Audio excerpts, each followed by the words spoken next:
Hey guys, this is Marcus, aka the Graveloholic, and welcome to Learn with Graveloholic. Today we're going to talk to Adam Blazevic, and he is an Australian gravel racer, privateer, entrepreneur, content creator. He's the full package deal, basically. And here are some of the things that him and me will be speaking about today. I've been racing on the bike since I was like 9 years old and done a whole mix of stuff. But yeah, more recently come to gravel. And yeah, but I've done a bit of everything. So I've raced like mountain bike, cyclocross, road, bit of BMX when I was younger.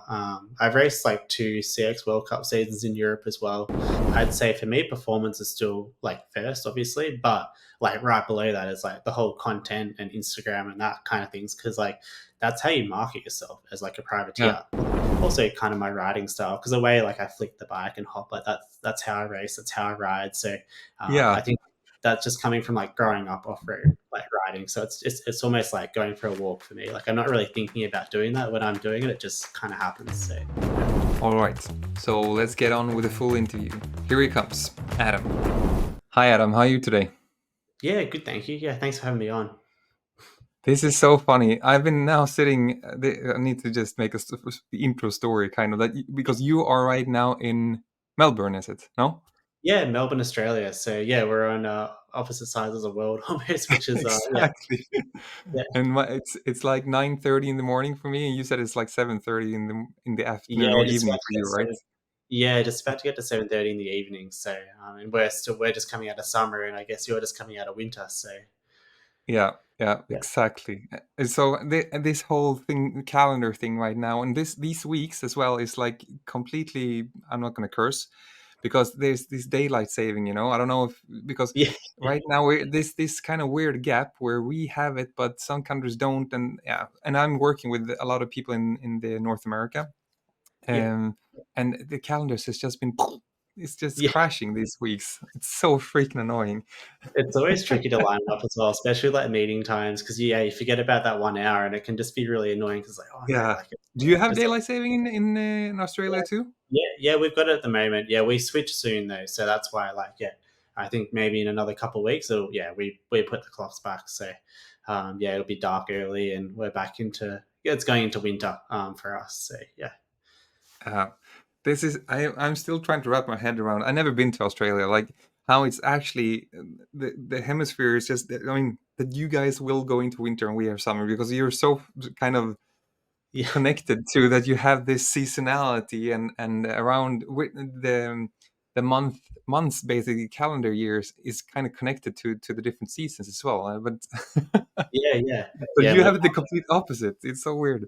It is, yeah, and we're quite remote here in Australia. It's just like a big island, so we're quite far away from Yeah. anything. But yeah, it's super nice. So But I need to ask you, your last name, Blasevic, how do you pronounce it? oh yeah, like Blazevic, yeah, you can say it Yeah, with you us. I normally say what? Blazevic. So s- I mean, given that last name of yours, it sounds like you have some European heritage, right? I do, yeah, I do, Yeah. yeah. So it's yeah, the last name's Croatian. Yeah, Ah, cool. yeah.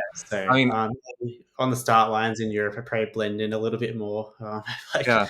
it's a European surname. I mean, But yeah, it's obvi- correct. obviously, most of the folks in Australia has a European heritage, but I mean, Yeah, that was just yeah, most of them come from the UK, I guess. yeah, for sure, yeah. So So, yeah, we've never met before. We've never talked before. I'm super excited to talk to you. It's I, of course, I've done a little bit of homework, tried to figure out who is Adam, and it's kind of funny. You have a lot of similarities to bits and pieces of my background as well, which was very interesting. I'm also an engineer, just like you, as yeah, I've understood. awesome, You awesome. obviously like content creation, but you're much better at content creation than I am.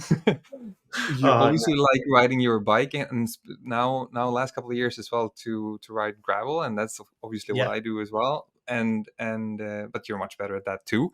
So, but who is Adam? Like when you introduce yourself to someone, what's the elevator pitch? Which title do you use of all your things that you Uh, do? I guess like recently, yeah, with the gravel, like I'd say, yeah, like I'm a yeah gravel privateer. Yeah, Hmm. racing yeah, around the world. That's probably the recent one. Yeah, like I've been racing on the bike since I was like 9 years old and done a whole mix of stuff. So, but yeah, more recently come to gravel. And yeah, but I've done a bit of everything. So I've raced like mountain bike, cyclocross, road, bit of BMX when I was younger. I've raced like two CX World Cup seasons in Europe as well. So that's why when I came to gravel in Europe, it wasn't the first time I kind of raced at like that kind of World Cup kind of level, which Mm. was good. So I guess when you come into the gravel, it wasn't a shock to the system. Like I kind of been there, done it before, and it was just different riders, different events. But yeah, I'd say gravel privateer, kind of combining some content creation and mechanical engineering as well. So because I'm studying that at university. So you're currently studying Yeah, as yeah, well? yeah. Studying mechanical Wow, engineering. Yeah, yeah. that's so impressive. You have a lot of spinning plates, or how is it that you say it in English? Yeah. Yeah, yeah, that's pretty good. Yeah, yeah. So there's always a lot going on. But yeah, I enjoy the photography kind of things, and that kind of led into a bit of motorsport stuff as well because I'm super passionate about that. So there's a whole lot that's kind of going together. So That's really, really cool. But let's speak about the cycling for a little bit, and then I want to come back to some of the other stuff that you just mentioned as well. I mean, what was it? You were riding in Australia. Australia is obviously a super competitive country to race your bike, right? There's a lot of good Aussie people, and also from New Zealand, obviously as well. Um, that's riding the Pro Peloton now and has done in the past. And sort of what was it that sort of made you maybe transition from road to become more off-roady with gravel? Well, I've always so like I started racing on a mountain bike when I was like 9 years old. So I'm Mm, 24 at the moment. So I've always had an off road background from like a super young age. And then I was even racing BMX at that age, cyclocross. And then I just did the road as a bit of fitness. And there's good races here in Australia at a junior level. And then I think it was 2017 was my first CX World Champs. That was in Luxembourg. So that was the first time I went overseas to race from Australia, which I guess it's a big journey. You've got like it's 24 hours worth of flying just to get over to Europe, and it's completely different. And I think I was like 17 at the time as well. Doing that, so that was the first time, going over to race, and then I did that again 2 years later. I had a few injuries around that time, so I didn't mm, go over the year after. But 2 years later, raced at Denmark World Champs for cyclocross in under 23s, and did some World Cups as well. And so I've always had the off road background, and then I was racing on the yep, road in Australia during COVID because we couldn't travel, obviously. So I was doing like what we call as our NRS, which is our National Road Series. So I was yep. doing a couple of those races. We had Tour Down Under, which is our normally is Australia's like world tour event and the season opener. It wasn't able to be a world tour race, so it was actually just an NRS race, and we had some of the world tour riders come and race. They did that twice, which was Oh really yeah, good as well. true. Yeah, yeah. So we still it was pretty much the same race almost, which was really cool from the event organizers. So it was still all on TV, same stages and stuff, but it just was more for local Hmm. riders, which was really cool. But then I saw what was it the 2022 the UCI had the Gravel World Series, and I was like, okay, let's go and have a go at this. I think the second round was in Nannup, which is in Western Australia. So it's about a 4 hour flight from Melbourne. And obviously that went really well. And then came to Europe after that and was in Europe for 3 months. And raced some more rounds. I also did a bit of road too. So I was doing some Camise racing in Belgium during that as well. And then, came back to Australia for the Beechworth round and then, back over for World Champs in Italy Ah, okay, got you. So as those well. 3 months, where did you were you based in Girona then, or how do I I remember was actually correctly? No. Mainly Belgium, actually, Okay, because I spent a lot of time there for cyclocross. So I have a friend there, and I stay with his family, which is super nice. So they're super nice. cool, and they help me out heaps. So I'm really lucky. And then I was going to Girona as well, so I go there for a couple of weeks to train, Hmm. and then come back to Belgium, and Belgium was kind of my main base. So Got you, and got you, then, got you. for last year I was in Girona for like 5 months of the year. So.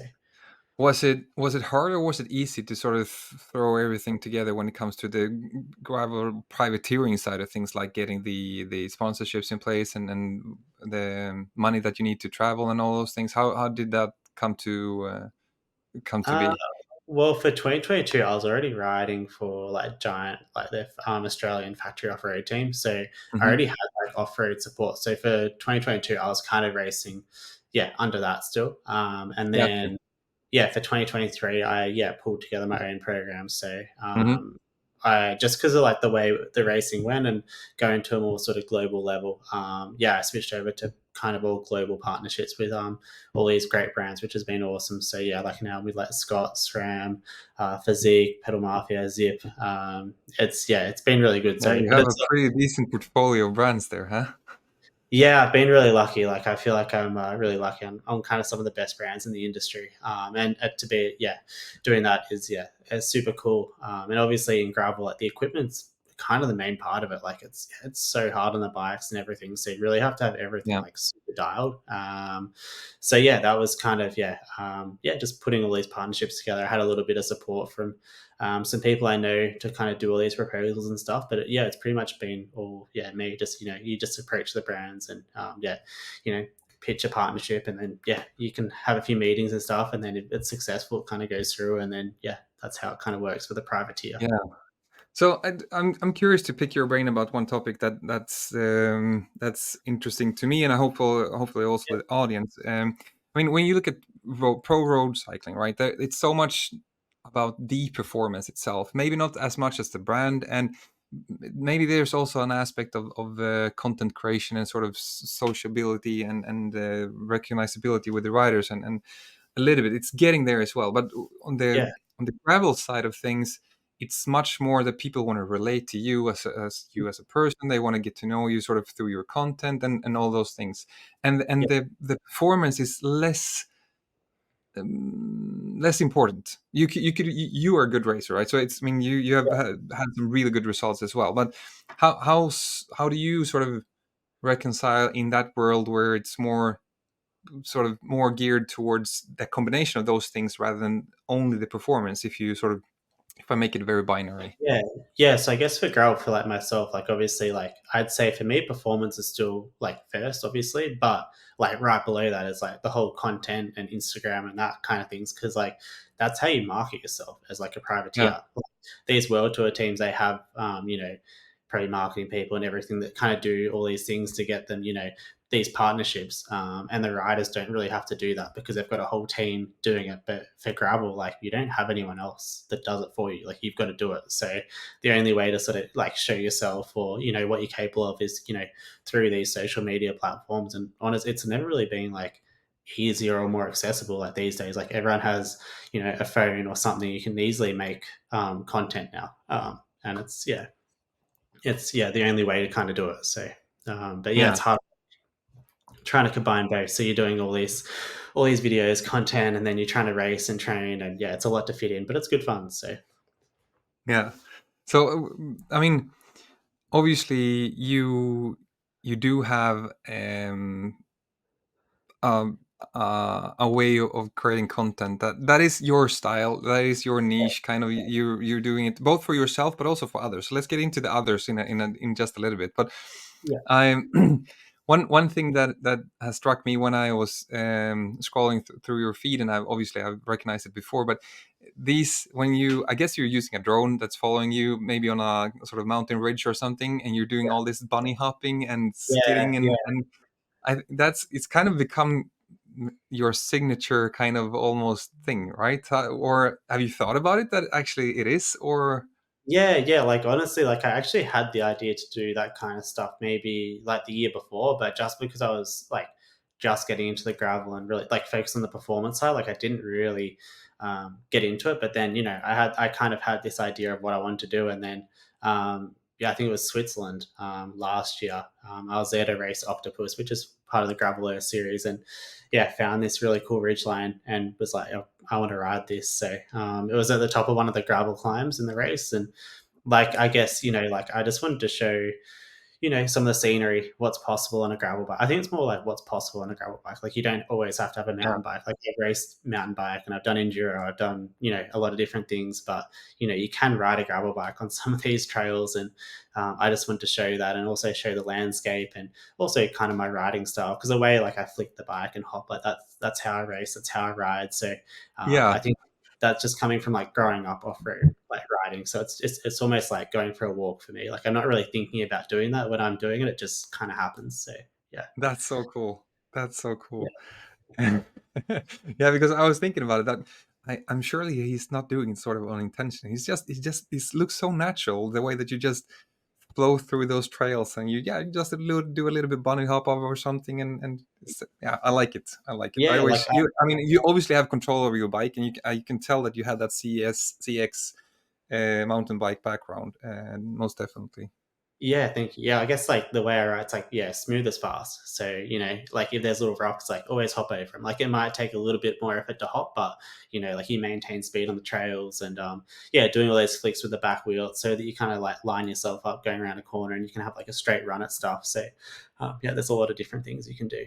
Oh, curious question: which drone do you use? I have a DJI Mavic 3 Pro. Oh, oh, that's a big boy, huh? Yeah, yeah. You kind of like I do have a Mini 3 Pro as well, but the Mm, Mavic just when you're up in the Alps, like with the wind, like it mm, just handles it a lot better. Like I've had the Mini up in Andorra, but mm. it gets blown around a lot. I feel like just because when you're on those the wind coming up and over, like it's really strong sometimes. So the Mavic is just a bit more stable. Yeah, yeah, yeah. Yeah, I only have the Mini 3, but and it's exactly what you say. When the wind is really strong, you need to be really careful. You do, And I you do. haven't taken it in places where you've taken it, so yeah. Ah, cool. Yeah.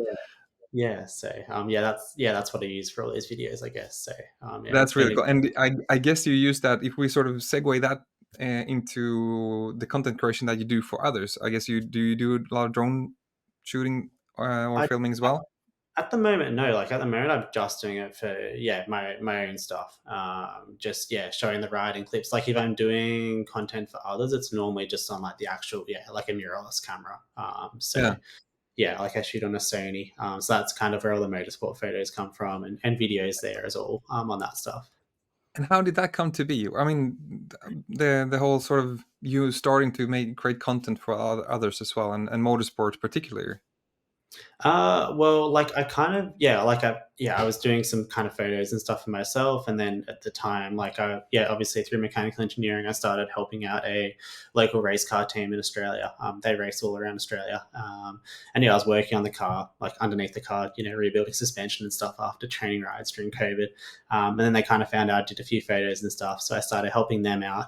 With some stuff, at the track and everything, and that kind of helped, start getting the motorsport sort of content out there. And then, yeah, had a couple opportunities to go to some European races and, yeah, create some more content. So, like at Le Mans, I was there and then Spa 24 hours. And then, yeah, I did something for World Superbike at Phillip Island here in Australia also as well. And then I was GT World Challenge end of last year as well in Barcelona, which was really cool. But it's just, yeah, like it's just been, the last couple of years just doing one race and leads to another race and then just kind of building it up. So, Hmm.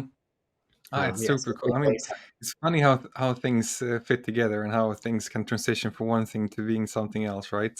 yeah, and it's Uh, all just meeting like different people as well. So you go to one race yeah, and you meet a few new people, and then might open up another opportunity at another race. So it's just yeah, that's kind of the way it's all built up. So that's awesome. And if you create qualitative stuff that you do as well, and people recognize that, then of course it gets easier as well to build your portfolio and continue from there, I guess.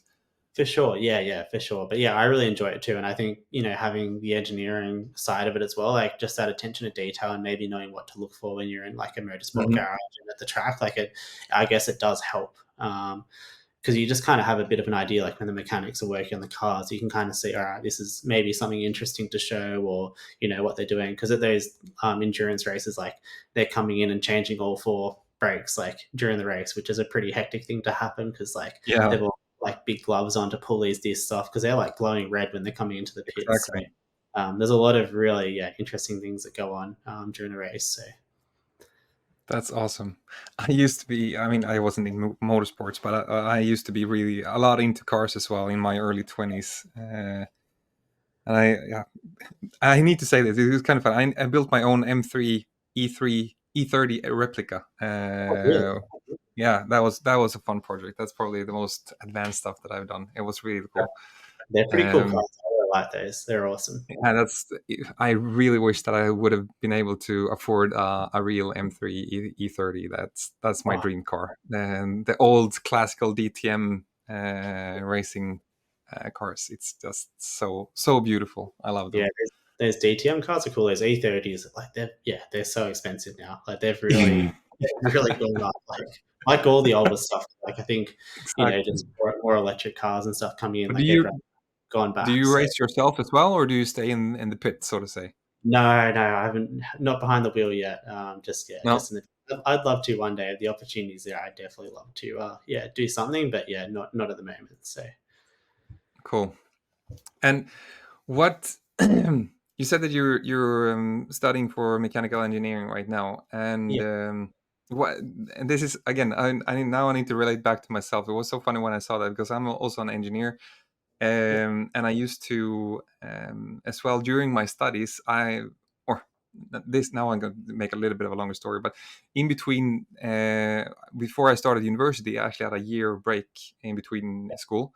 Many of in Sweden, my age, then they go to the army or to the Marines or something like that to do their service for a year. I didn't do that because I had my knee was kind of broken, so I couldn't do it. So I worked instead, and I worked in a R&D department for a what is it called, wheelchair manufacturer, which doesn't sound very sexy, but it was pretty cool actually. I learned a lot when it comes to mechanical engineering and CAD drawing, and also we made some pretty cool stuff because we made it also titanium wheelchairs. So that oh, was that's pretty pretty cool. cool. Yeah. But anyhow, when I got to the university and started, I was actually assistant teacher for CAD class, Oh wow, and you're also sort of heavy duty pro user now, right? You're making some really elaborate designs I've seen, and yeah, how. yeah. So That's speak to actually me. Sort of, where does that interest come from, and how much time do you spend sitting there just uh, drawing and coming some up with new inventions? some of that was during lockdown, but I've always like kind of CAD and like yeah, like just problem solving in general. So when there's like say okay, you've got a problem, I'm like all right, let's find a solution. Let's figure out like a Hmm. way to solve this. And then engineering and CAD and designing a part is a great way to do that. But yeah, during COVID because we had 2 years of really being like not being able to do anything in Australia, so I think, when I was younger, I used to be into sort of RC cars and racing. And I think, in engineering, that's actually a great way to learn about like basic, like, vehicle Yep. dynamics and spring rates and all that kind of stuff. And then, yeah, during lockdown, I kind of developed my own, like, kind of push rod suspension in like an 8 scale. So RC cars, I never actually, made it physically, but yeah, designed the whole system. I think there was like 1,000 parts in the assembly. It all moved and stuff in Whoa. CAD. But it was just great to like, yeah, just draw everything and become really efficient. Like drawing, designing parts, creating assemblies, and then yeah, it's led into yeah doing some other stuff. I also was doing some CNC machining during lockdown in Australia too. So I got a little you CNC. you made the most out of that time in lockdown, huh? Yeah, yeah, I got a little 3-axis CNC machine and was machining up like aluminium parts for RC cars. And actually ended up selling some of those online too. I set up like a little business, yeah, selling those. But that was kind of just yeah. I wanted to go through the whole stage like developing a product. So like thinking the idea, designing it in CAD, producing it myself, so machining it. I made all the packaging too, so I did CNC foam inserts in the box and everything, all the Cool. design. Um, and yeah, that's yeah, kind of led on. And then yeah, this year I started like off Canva, which is like some more gravel specific products, which I spent all of last year kind of developing through my racing as Ah, well, which has ah, been okay. really exciting, fun too. So yeah, How's that going? yeah, it's really good. So it was kind of it started last year. Like I was, for racing, like you need, a couple CO2 canisters, and I couldn't really find a system that was like working well for me. That was like, sleek, integrated, efficient to use in a race. So I tried a few systems, didn't really like them. I designed my Hmm. own. got it 3D printed. So they're like, it's MJF 3D printing. So it's like a nylon powder that's like fused together. So it's not a normal 3D print. They're on, very expensive machines, and it's almost like an injection molded part. So yeah, it was just kind of developing that whole concept over last season's racing. So I did like every single race with it, like unbound, all the World Series rounds, and never dropped a CO2. And it was super efficient too. So yeah, I decided to release them because I had a few people asking about them at the race, like, "Oh, where'd you get this from?" And I was like, "Oh, I made and designed it." And yeah, then yeah, kind of went on and yeah, made the company like off camera, and I actually released them, yeah, about maybe a month and a half ago. So it's just in the early stages, still kind of developing and building it. But yeah, I got some more products I want to work on too. But this was kind of the first thing to, yeah, get that So started. That's kind of combining like the engineering and CAD and cycling and yeah, yeah, everything. yeah, yeah. Yeah, Perfect combination of them all, huh? yeah, yeah. So is it direct to consumer now? Or do you sell via any shops out there, or? Just direct, so we're just online at the moment. So Mhm. yeah, we've had like orders in Australia and actually yeah, a few to Europe, America as well. So it's still early days, like trying to just build it up at the moment. But yeah, it's exciting and really enjoying it. Awesome. That's really cool. I need to speak to you about this as well. You just mentioned that you went to Unbound, right? And you performed really well there as well, obviously. But what uh, now you have a fair bit of gravel to compare, like Australian scene, the European scene, the diversity of the European scene, and some of the American races. So how do you perceive the differences of within air quotes gravel around the world? What's your preference? I mean, everyone has their own preference to what gravel is, and Yeah. what's your preferred maybe sort of kind of surface or race? I definitely prefer like the UCI kind of format. Like I really like that 4 to 5 hour like full gas kind of Hmm. road like style of racing. On quite more like technical courses. So I really prefer something like hard climbs, technical descents. Unbound's different. Like the American, like that was the only American gravel race I did, but it was just big wide open roads, like a very long race. For me, that was quite hard because I had to hold back. Like normally, I just want to like as Yeah. soon as it starts, like I just want to go full gas, start to finish. But that race, you have to hold back and really ride, easier to get through. But yeah, I definitely prefer the European style. Like, I think that's kind of what really suits me, and that's kind of where I've had the results so far. So I need to ask you as well. Now when we spoke about it, Unbound. yeah, It was you were there last year, right? I was 2023. in the mud pit. Yeah, Exactly. What went through your mind when you came into this mud pit? I personally would have been so super pissed because I just yeah. want to revive. I'd already heard like the night before that it was like going to be in there, so I was kind of expecting it. But I actually went, Mm. oh, when we hit them up here, I was kind of towards the back of the bunch. I wasn't at the front, which was almost a good thing because like everyone tried to ride through it, and I just went straight for the grass. So I pretty much rode past everyone anyway, and Oh, was you in a did? yeah, I was in a pretty decent position, and I was just kind of using that cyclocross experience. Like I was like running for a couple hundred meters, I'd jump on and ride for a little bit, get off, run again, ride. Like that really helped me. Like I didn't actually try ride any of that road at all, and it was in a pretty like I could see the front little group, but then right towards the end, I tried to go on the road, and I was stuck there for like 10 minutes. So that Oh kind of ruined man. my race there and then. But for most of it, it was going all right.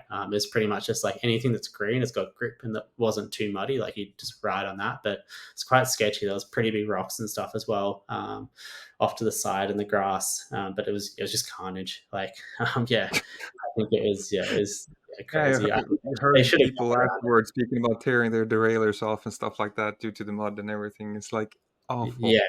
Yeah, I nearly went through like I nearly wore through the carbon on my frame just from the mud rubbing against everything for the rest of the race. So yeah. Oh man.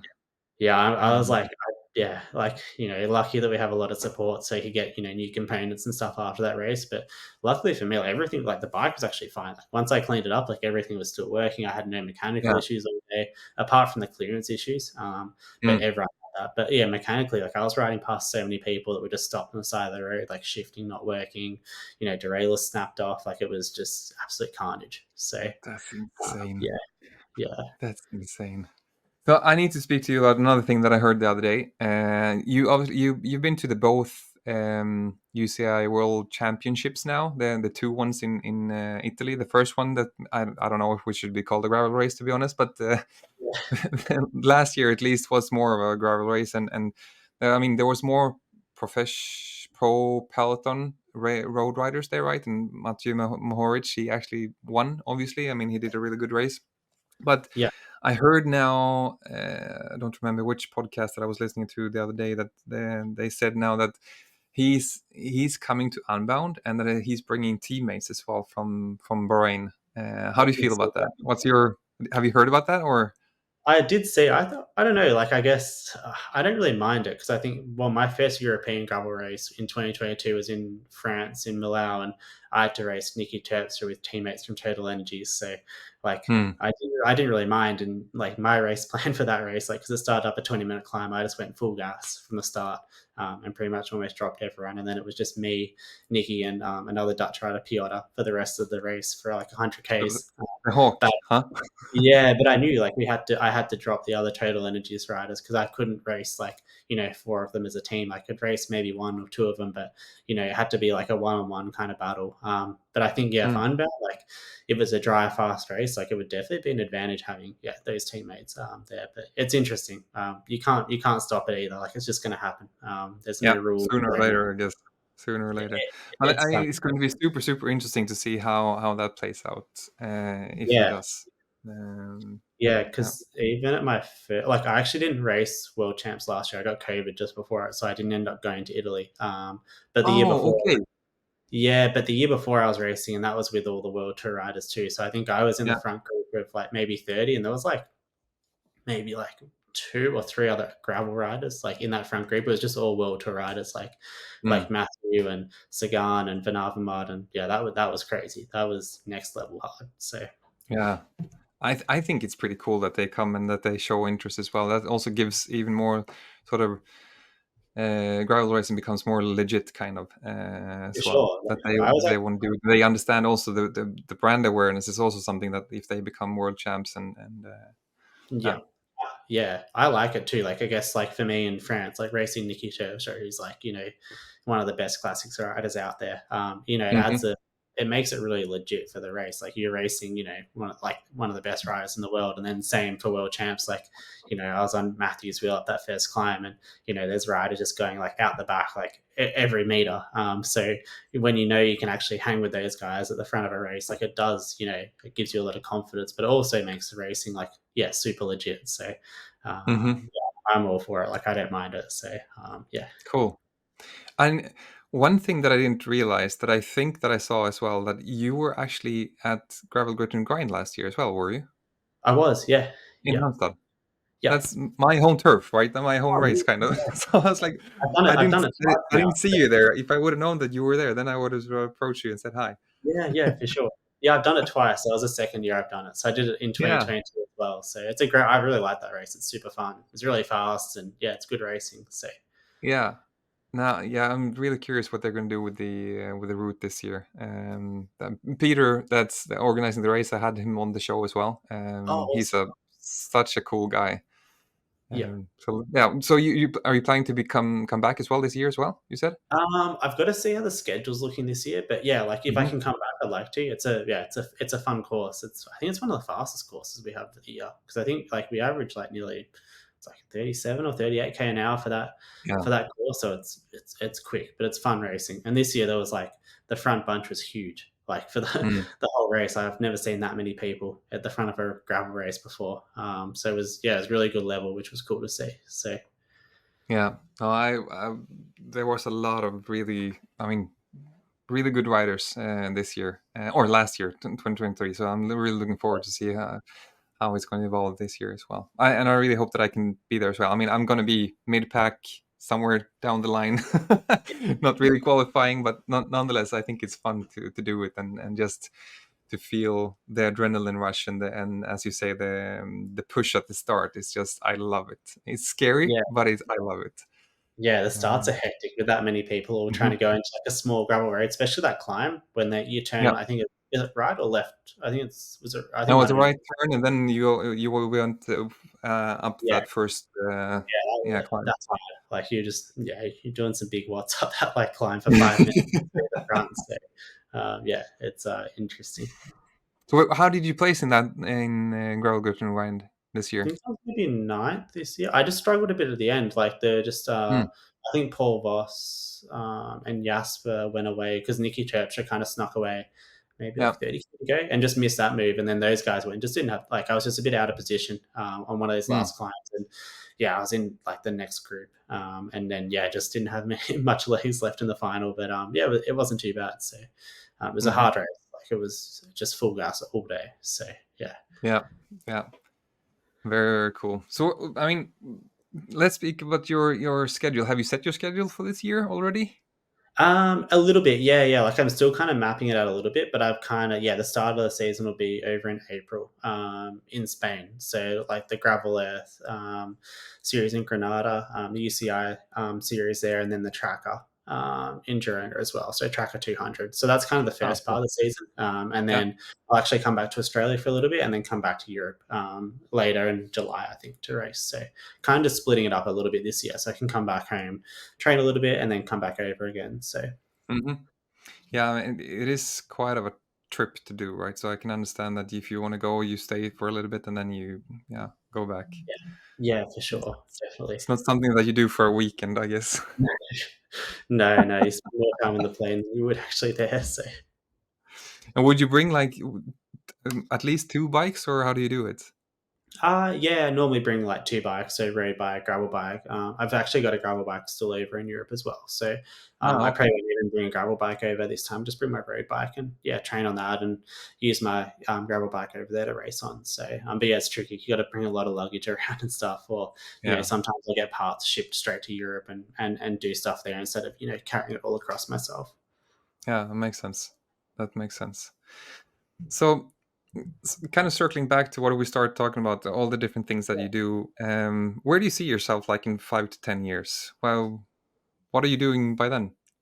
I don't know. I think, like I definitely want to be racing gravel for a little while. Like I still want to kind of, try and establish myself as, one of the top riders if I can. Like I've had some good results in the past and I know it's, not done yet. And we have world champs in Australia in 2026. So that's, a good target and a good opportunity to have, at home. So, I want to Hmm. be racing gravel for a while and then, we'll just kind of see where it goes. Like I don't really know where it's going to end up yet or what I'll be doing. But, I'd love to be racing gravel for a while or at least see what's possible. Like we don't really, it's changed a lot already in the last like 2 years, so I don't know what it's going to be like in the next couple. Like it's probably going to go more professional. Like it might be possible to make more of a career out of racing gravel. Like it's just it's going to be really interesting to see kind of what happens over the Hmm. next few years, especially after everything that's been happening in the bike industry as well for the last kind of 2 to 3 years, because that's obviously I think affected a lot of things as well.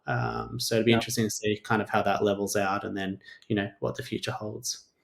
yeah, yeah, yeah. You mean the overstockage and the downturn kind of that's happening right now? Yeah, I think so. Yeah, it's just been tricky for brands like budget wise and stuff. Just kind of Yeah. plan everything out and stuff. So Hmm. Yeah, yeah. I mean, yes. I've You see that quite a lot nowadays. Unfortunately, that there is some problems in the industry. There's like this big backlash after COVID, basically. yeah, it's like they had this like massive increase, and then now it's kind of really gone the other way. But I think overall it'll it will level out, and everyone will kind of get through it. It's just still a little bit of a tricky spot. Hmm. Yeah. Um. So, do you have any advice for people that also wants to get into doing similar things that you do, content creation, being engineering, being a gravel racer? Sort of, what do you have any advice for the audience? Any or Yeah, any inspiration to give besides just being awesome? I think for those, like, you can always break it down to three parts. So, for like content, like, I think you just got to start making stuff. So, like, I started just making videos on like a GoPro. So, and phone, like nothing special. Just like use what you have. Like everyone has like a, like an iPhone or similar now, and the cameras are great. Like I do a lot of my photos just on the phone, but you might not always realize, just because when you do a bit of editing and stuff, you can actually kind of hide it and make it look like a different camera. But you just got to get out there and just have a go. The same with gravel. Like if you want to do a race, just go and enter and have a go and see what it's like, and you might really like it and discover something new. And then yeah, the engineering. Yeah, like I'm obviously still studying that at uni. But yeah, if you're interested in it, like definitely have a go. It's a great degree, and there's a lot of interesting things that you can do from it. So whether it's like motorsport, or there's heaps of other things and areas you can go into. It's really endless. So it's quite exciting. That's super cool. Ho- So, how do you balance your life right now? I mean, being that you sort of need to devote time to university, obviously, to get your Yeah, degree, but you also want to stay fit enough to be prepared for all the races, and then you also have sort of the, within quotes, obligations towards the brands that you're working with. yeah. How do you strike a balance in between all those things? Like I guess yeah, like I do train a lot, but yeah, it's just trying to fit everything in. So like the content, there's a nice night at home, like I'll go out and and shoot a fair bit of stuff. So go out to a location, or go away. Like when I'm in Europe, it's actually like it's really nice because everything's when you're at the races, it's actually a good opportunity. You say after a race, or if you've got time before, like just the landscapes there are really cool.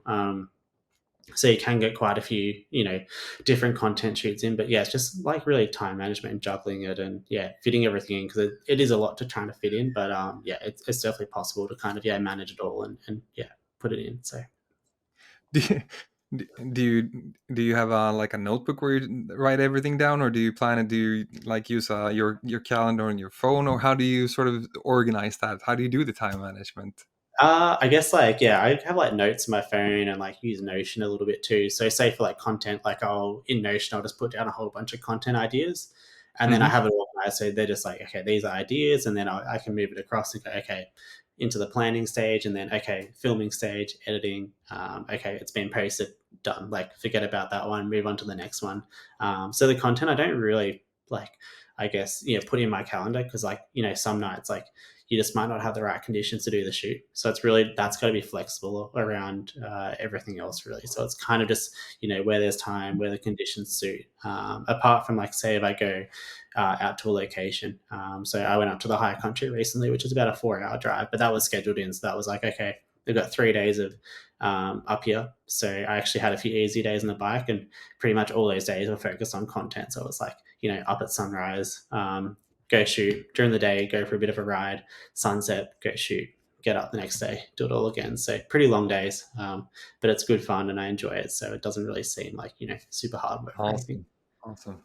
I mean, reason why asking is, I mean, I'm struggling with this all the time. I try to see myself sort of as a getting things done guy, but sometimes it's just really difficult, sort of when, because creation or the ideation process, basically, right, it for me it happens, I can't control it. It happens like when No, I'm on the yeah, bike, if I'm working, if when I'm with my kids, I mean, can it just happen? So I'm really struggling with sort of organizing that side of things, and then turning that into something that is more um, manageable. But on the other side, I feel like I don't want to sort of overdo it either, because that could sort of hamper the process in a way where you wouldn't get sort of as authentic as possible. Because I think I'm not a professional. I would love to learn and to improve my content creation a lot. There's a lot of sort of techniques and edits and everything that I would like to learn it to do, but I just don't have the time to do it. So it's just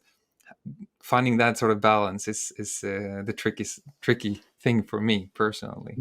yeah, for sure. Because like even like I'll think of ideas when I'm on the bike riding, but then like I just got to be like, all right, I got to remember these when I get home so I can write them down. Because if you're on a 5 hour ride, it's like, and you think of it at the start, you just go, I got to remember this when I get home. But yeah, like I don't want to like, I don't like to schedule in, like, as you said, like, because otherwise I can kind of ruin the whole like idea of it. It's kind of like the aim for me is like, I want to try to film like one video or do one shoot a week. Because Mhm. that kind of be enough. Like I don't like, I just don't have enough time to be able to post, like 5 times a week and all this like unique content. I think because like the stuff that I've been doing, like it's hard. Like I've got to try and maintain the quality and everything that I'm doing. And for me, like once a week's kind of a manageable, maybe 2 if I can. But yeah, I don't want to be like, okay, every Thursday I've got to do a shoot, because it's like if I don't have an idea for Thursday, I don't want to be pressured into doing something, because then it just won't really Yeah. fit with what I do. But say if I'm like, all right, I have an idea and I go film on a Friday, but then I have another idea, I'll just go out on Saturday and film it, and then Yeah. I've just some stuff saved up. So yeah. That's a very healthy way of thinking about it, and not sort of to feed the algorithm, or I mean, in Yeah. that sense, because there are so many people speaking about that you need to post every day, you need to do this, you need to be active, blah blah, blah, yeah, yada yada, in order to sort of to stay relevant and to stay sort of on top of what the algorithms do and don't for you. But Yeah, the but algorithm, like, you can't, like, yeah, you think you have, like, an amazing video, and then it doesn't actually do the numbers or engagement that you think, and then there's another video that's like, "Oh, it's, average," and then for some exactly, reason it just goes, like, crazy. So yeah. Yeah, you yeah. never. That's the tricky part, right? It's like playing at the casino, but you don't know what to gamble on, basically. Yeah, yeah, exactly, yeah. It's really Yeah, difficult. yeah, I just wanna make, like, cool content, and at the end of the day, like, if it goes well, it goes well. If it doesn't, then, Yeah, it's yeah. not that bad. Like, I Wow. Thank you so much, Adam. That was super insightful. Thank you for sharing about your career so far, your choices that you made, and all the different things that you are doing in your life right now. It's incredible how you're able to juggle that and the time management. I tried to pick your brain about it, but I would love to more. I'd love to know more about that, because I need that for my life as well.